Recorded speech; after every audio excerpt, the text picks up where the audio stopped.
नमस्कार मित्रों, संत महात्म्य चैनल पर पुनः आपका स्वागत है। श्री गुरु चरित्र के आरंभिक 14 अध्याय हमारे इस चैनल पर अपलोडेड हैं। यदि अभी तक आपने उन अध्यायों को नहीं देखा तो डिस्क्रिप्शन बॉक्स में दी गई प्लेलिस्ट की लिंक की सहायता से आप उन सभी अध्यायों को देख सकते हैं।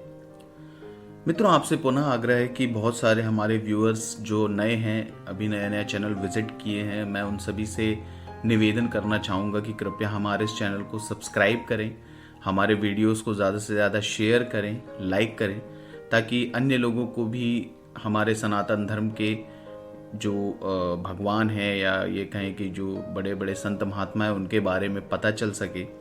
और आपका ये लाइक, आपका शेयर, आपका सब्सक्राइब हमें बहुत प्रेरणा देता है इस तरह के वीडियोस बनाने के लिए। तो चलिए शुरू करते हैं श्री गुरु चरित्र का अध्याय 15। सिद्ध ने कहा, हे नामधारक, तुमने बहुत अच्छा प्रश्न पूछा है। अब मैं जो कहता हूं उसे ध्यान से सुनो। पूर्व काल में परशुराम द्वारा संपूर्ण पृथ्वी को क्षत्रिय रहित बनाया गया था। ब्राह्मणों को भूमि दान देने हेतु उन्होंने पश्चिम दिशा में समुद्र की ओर प्रस्थान किया, किंतु इतनी भूमि पाकर भी ब्राह्मणों को संतोष नहीं हुआ और भूमि की प्राप्ति हेतु वे ब्राह्मण परशुराम के पास गए।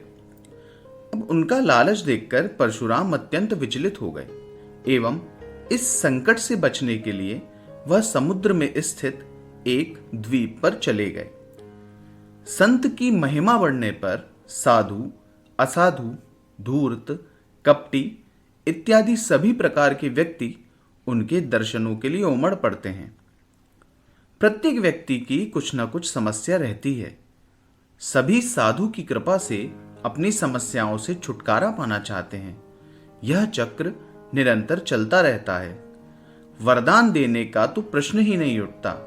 यह देखना भी आवश्यक है कि कौन पात्र है और कौन अपात्र।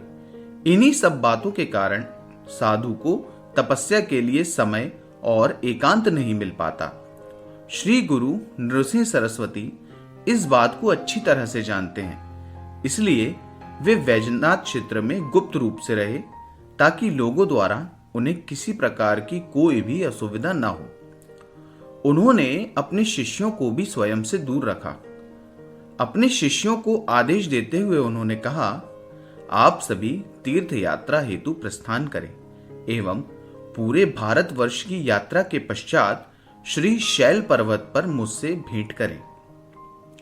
इस पर उनके शिष्यों ने प्रश्न किया, हे गुरुवर, श्रुति और पुराणों के अनुसार सभी तीर्थ श्री गुरु के चरणों में होते हैं। धर्म ग्रंथों में भी यही वर्णित है, तो फिर आप हमें अपने से दूर क्यों भेजना चाहते हैं? तब श्री गुरु ने कहा, आप सभी सन्यासी हैं। इस बात का स्मरण रखें, तपस्वियों को एक स्थान पर 5 दिवस से अधिक नहीं रहना चाहिए, ऐसा संकेत दिया गया है। उस नियम का पालन करने हेतु सतत तीर्थ यात्रा करनी चाहिए। चंचल मन के स्थिर होने के पश्चात ही साधु को एक स्थान पर स्थिर होना चाहिए। परोपकार के लिए अनुभव के साथ साथ धर्म का ज्ञान भी अत्यंत आवश्यक है। अतः मैं आपको तीर्थ यात्रा हेतु भेज रहा हूं। यात्रा पूर्ण कर बहुधान्य संवत्सर में श्री शैल पर्वत पर हमारी पुनः भेंट होगी। इस पर शिष्य ने कहा, हे गुरुदेव, आपकी आज्ञा ही हमारा धर्म है। हम तीर्थ यात्रा करते हुए किन स्थानों पर जाएं? कृपया इस हेतु हमें मार्गदर्शन करें। श्री गुरु ने उन शिष्यों को सर्वप्रथम काशी क्षेत्र में जाने हेतु कहा।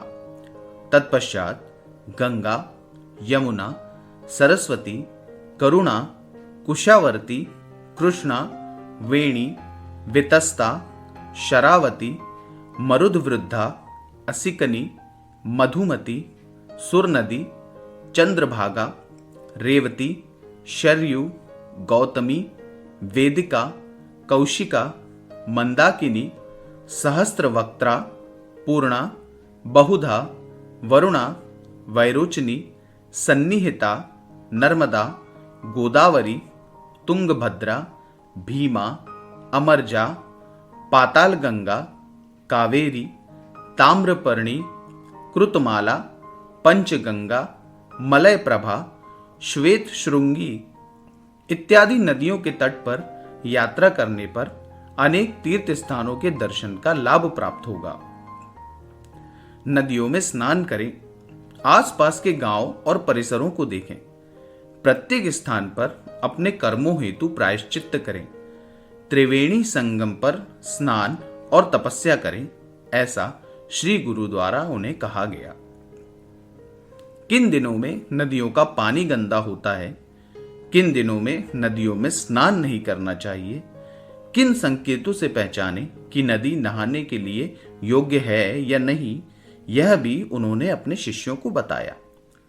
श्री गुरु ने अपने शिष्यों को नैमिषारण्य, पुष्कर, बद्री, केदार, कुरुक्षेत्र, महालय, सेतुबंध, रामेश्वर, मात्रकेश्वर, कोटि, कुब्ज, कोकामुखी, प्रसाद, विजय, जगन्नाथपुरी, गोकर्ण, शंखकर्ण, अयोध्या, मथुरा, द्वारका, गया, शालीग्राम, शबलग्राम, भीमेश्वर, कुशतपर्ण, रामेश्वर, पद्मनाभ, श्रीरंग, कुंभकोण, हरेश्वर, गाणगापुर, नृसिंह तीर्थ, चंद्रकुंड, कोल्हापुर, भिल्लवाड़ी, अमरापुर, युगालय, शूरपालय, पीठापुर, शेषाद्री, मणिगिरी,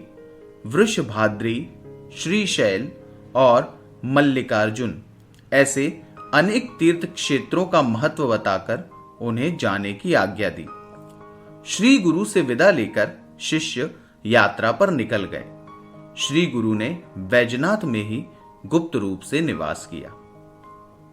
तो मित्रों, श्री गुरु चरित्र का 15वां अध्याय यहीं पर समाप्त होता है। आशा करता हूं कि आपको हमारे वीडियोस पसंद आ रहे हैं। अतः पुनः निवेदन है कि यदि अभी तक आपने हमारे इस चैनल को सब्सक्राइब नहीं किया तो कृपया हमारे इस चैनल को सब्सक्राइब करें। तो चलिए मित्रों, मिलते हैं आपसे अगली वीडियो में।